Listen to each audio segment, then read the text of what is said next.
Okay, assalamualaikum warahmatullahi wabarakatuh. How are you, everyone? And welcome to again SMA Negeri Pakusari. And this is our first meeting with me, especially those are joining in social class. Pertama, saya ingin mengenalkan diri dulu karena ini adalah pertemuan formal pertama kita di kelas saya, yaitu kelas Bahasa dan Sastra Inggris Peminatan. Apa sih Pak bedanya bahasa Inggris wajib? Nah, ini penting ya. Dengan bahasa Inggris peminatan, kira-kira apa bedanya? Dari sisi materi, bahasa Inggris wajib itu sebenarnya mendukung nanti untuk ujian nasional sebenarnya. Kalau dulu ya, karena sekarang informasi terkininya sudah nanti diganti dengan ujian bukan lagi ujian nasional, tetapi untuk mengukur tingkat profisiensi siswa ya setelah lulus di SMA itu seperti apa. Jadi tidak tujuannya sudah, kalau dulu sih bahasa Inggris wajib itu memang materinya akan muncul di UNAS, sedangkan bahasa Inggris peminatan itu memang keahlian. Jadi bagaimana siswa itu punya nilai lebih dalam konteks bahasa Inggris, dan itu akan diujikan di ujian praktek ataupun di ujian sekolahnya. Nah, kalau saya sendiri akan mengatakan bahwa bahasa Inggris wajib itu adalah core materi begitu ya, artinya ada tenses di situ, ada ini. Tetapi dalam bahasa Inggris peminatan atau sastra Inggris itu lebih mengembangkan begitu. Nah, saya ingin sekali kalian yang, karena ini pertemuan pertama setelah kalian di SMP, really important for me to share about this first. Biar kalian punya mindset yang betul-betul baru dalam belajar bahasa Inggris. Mulai sekarang, terutama IPS ya, karena saya wali kelas IPS 10 IPS 1, saya sudah ngobrol dengan mereka di pertemuan waktu pembagian buku itu, bahwa kalian harus memastikan bahwa IPS itu adalah jurusan yang benar-benar kalian inginkan. Artinya, you really enjoy being social students ya. Kenapa? Karena banyak anak-anak yang IPS itu hanya ingin menghindari yang katanya, jangan IPA itu ngitung berat macam-macam. Jadi dia hanya ikut pelajaran IPS atau mengambil jurusan IPS itu hanya ingin santai. Padahal sekali lagi itu it's wrong, totally wrong. IPS itu adalah, menurut saya ya, kalau kalian sudah memastikan IPS maka kalian harus sering baca, banyak baca. Sekali lagi, anak IPS kalau kalian malas membaca, that will be over. Because you need a lot of reading material. You need to read, some social books. Untuk apa? Ya, karena itulah sosial. Kayak contoh geografi, sejarah, ya kan? Ada ekonomi. Semuanya membutuhkan membaca. Dan yang paling penting adalah bahasa Inggris. Adalah rumpunnya kalian anak-anak IPS. Maksudnya apa? Bahasa Inggris itu adalah milik anak IPS. Ketika kalian contoh mau kuliah di UNED atau dimanapun, kalau kalian ambil jurusan bahasa Inggris, entah itu sastra Inggris atau pendidikan bahasa Inggris, yang akan diuji adalah kemampuan IPS-nya. Sedangkan untuk anak IPA, misalnya yang pinter bahasa Inggris atau apa, ya tetap dia harus siap dengan pelajaran siap dengan materi IPS. Ini sama dengan kalian misalnya dari IPS ingin ngambil jurusan teknik mesin, pastilah yang diuji adalah kemampuan IPA-nya. Otomatis kalian harus juga siap IPA kan begitu. Nah, oleh karena itu jika ada anak IPS yang tidak bisa bahasa Inggris, belum berubah mindsetnya, bagaimana belajar bahasa Inggris harusnya bertanggung jawab, mulai sekarang mumpung kelas 10, change the way you think about English. Nah, waduh gitu ya, ada yang kayaknya yang waduh, masalah kok gitu ya.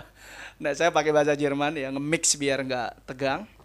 Jadi gini, oke lah di SMP mungkin kalian belum tahu caranya belajar bahasa Inggris dengan baik atau mengenali diri. Nah, di video pertama ini saya ingin introduce memberikan overview dulu biar kalian paham ya. Mulai sekarang pahami diri kalian dengan baik.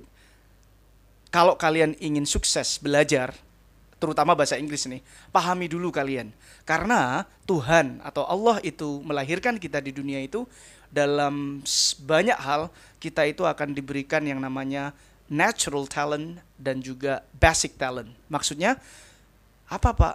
Natural talent itu adalah bakat alami yang Allah berikan kepada setiap individu.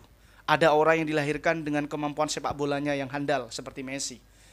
Ya kan, wah Messi itu sekarang jadi superstar, belum superstar pun sudah dilihat orang dia itu. Karena punya kemampuan yang luar biasa. Tapi ada orang yang dilahirkan itu nggak dilihat apa-apa. Contohnya Ronaldo. Ronaldo itu di masa 1 sampai 10 tahunnya, ya adalah kelebihan ini, tapi karena kerja keras Ronaldo. Akhirnya dia menjadi seperti sekarang. Jadi kerja keras Ronaldo dari kecil ya kan, siang malam. Lihat di biografinya Ronaldo, bagaimana dia bekerja keras. Jadi intinya dalam bahasa Inggris juga begitu. Ada anak yang diberi kemampuan Tuhan, dia sangat cepat memahami bahasa Inggris.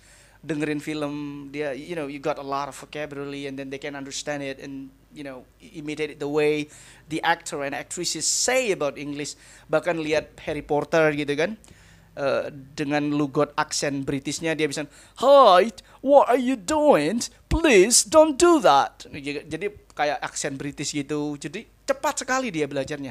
Tetapi ada anak yang dilahirkan, jangankan ya baca gitu ya, vocabulary itu susah nyantol. Ada yang seperti itu. Ada juga yang baca aja ndredeg ya, sampai nervous. Oh my god, aduh aku kalau baca ini nggak bisa. Bahkan menunduk kalau ada materi bacaan. Itu ada yang seperti itu. Nah, ketika kita kenal, oh ternyata saya tidak punya bakat khusus. Apakah bisa saya seperti Messi, Pak? Sedangkan saya tidak punya bakat. Bisa. Ronaldo contohnya. Akhirnya dia sama dengan Messi levelnya. Kena kerja keras Ronaldo, kalau Messi ya kerja keras, tetapi dia sudah punya natural talent. Beda kan mainnya. Messi itu kalau di depan back lawan susah menebak Messi. Tapi Ronaldo bisa ditebak, tapi karena kerja kerasnya, speednya ya kan, dengan body balance-nya, kemampuan Ronaldo akhirnya diasah, akhirnya sekarang kayak gini, kayak jadi superstar seperti sekarang ini. Nah, bahasa Inggris juga sama. Meskipun kalian punya bakat umum yang hanya suruh baca awalnya keringetan, you get sticky and that, oh my god, the life is over karena suruh baca. Nah, mulai sekarang rubah mindset itu. Kalian boleh berbakat umum tetapi kerja keras. Kerja keras itu seperti apa contohnya? Ya seperti Mr. Irul ini, jujur saya dari awal itu saya nggak suka bahasa Inggris karena saya terlahir dari bakat umum. Jadi saya melihat teman-teman saya yang pintar itu, saya kadang minder. Oh kok bisa ya dia bisa ngomong bahasa Inggris bagus gitu. Akhirnya saya contoh gaya dia ikut les itu, saya ikut. Ternyata nggak berhasil juga. Kenapa? Karena saya ikut les dia dan levelnya level dia, nggak bisa. Akhirnya saya berhenti. Sampai satu titik, akhirnya saya menyadari, sebenarnya saya ini seperti apa sih? Sampai akhirnya saya menemukan satu sosok ya, guru saya di SMA kelas 3 itu. Dia yang menjadi role model saya, dia menemukan dan membuat saya menikmati proses belajar. Akhirnya dia memberitahu saya, Irul, ketika kita belajar dan kita tahu kita itu berbakat umum, maka kita akan punya strategi untuk belajar dengan baik. Contoh, kalau kalian misalnya punya bakat umum yang sulit untuk baca aja sulit, maka kalian harus mulai sekarang punya strategi. Jadi ibaratnya begini, kalau Messi dia nggak perlu latihan 1 minggu 5 kali, durasi 4 jam itu nggak apa-apa. Kalau Messi kemampuan yang memang sudah luar biasa. Tapi kalau Ronaldo tidak menjaga latihannya dengan baik, nggak study hard gitu ya, nggak akan bisa mengejar itu. Jadi sekali lagi, jangan pernah merasa bahwa kalian, waduh kayaknya nggak mungkin Pak bahasa Inggris. Yang perlu kalian lihat adalah seperti apa cara kamu belajar bahasa Inggris. Itu yang paling penting kelas 10. Jangan-jangan kamu ngomong sulit tapi nggak pernah berubah cara belajarnya. Nah, Mr. Irul di sini akan membuat kalian punya kerangka kemudahan berpikir. Nah, kalian sudah punya buku kan? Buku itu kan hanya membantu kita untuk menambah kosakata, punya bacaan di rumah dan seterusnya. Nah, yang kedua kita juga harus punya video pembelajaran biar kalian lebih cepat memahaminya. Nah, silakan kalian nanti subscribe. Ini tujuannya bukan ini ya, artinya jangan sampai wah ini AdSense, tidak. Tetapi kalian juga harus punya channel yang bebas kalian tonton ala kalian sendiri. Nah, di video yang Mr. Irul buat di Pinter Inggris itu, saya sudah membuat playlist di situ. Kalau kalian kemampuannya dari nol, itu ada belajar bagaimana dari nol ya, basic grammar dari nol, bagaimana belajarnya itu sudah ada di situ. Kalau kalian sudah grammar udah bisa Pak, gampang, maka nanti akan ada playlist yang conversation bagaimana meningkatkan kosakata. Jadi nanti antara buku pegangan kalian di rumah dengan video-video yang saya siapkan nanti akhirnya ketemu gitu ya. Karena banyak kejadian mereka hanya fokus ke buku, kan buku itu kan parsial ya. Misalnya di tema ini kita diajari simple present. Besok sudah berubah ke rekonteks gitu atau mungkin ke materi lain. Kamu udah enggak saling berhubungan dengan baik. Sehingga apa? Kamu gampang gampang nggak paham, tapi lupa lagi. Karena basic kita nggak kuat. Nah, oleh karena itulah buku tetap menjadi teman kita, karena itu nanti akan dinilai untuk rapot. Tetapi yang paling penting adalah bagaimana kita punya basic yang kuat sehingga kita tahu, oh begini ya belajar bahasa Inggris. Nah, carilah platform itu. Nah, kebetulan bisa kalian subscribe atau gabung ya di video itu, nanti kalian akan punya playlist. Oh, ini grammar dasar, bagaimana sih ya belajarnya seperti itu.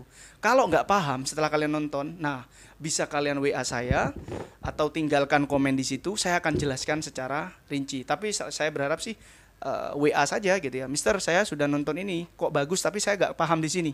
Silahkan, I will help you to understand it. Alright, oke. Nah, silakan kalian tonton video ini dulu. Setelah itu apa pesannya? Kalian kasih komentar ya. Karena ini pertama-tama, jadi saya ingin kita memahami dulu. Kita benar-benar paham dulu. Kita sebenarnya belajar bahasa Inggris itu apa sih? Kalau hanya nilai itu kan hanya kelas 10. Tapi kalau bisa ngomong, nah tujuan kita harus jangan nilai saja, tetapi at the end of the day, you can speak English. Paling tidak yang mau bekerja minimal punya tambahan skill dalam bahasa Inggris, yang mau kuliah juga punya additional value, mungkin nanti skor TOEFL-nya atau mungkin beasiswa yang di kampus dengan menggunakan bahasa Inggris sebagai syaratnya, kalian sudah siap. Oke, have a nice day.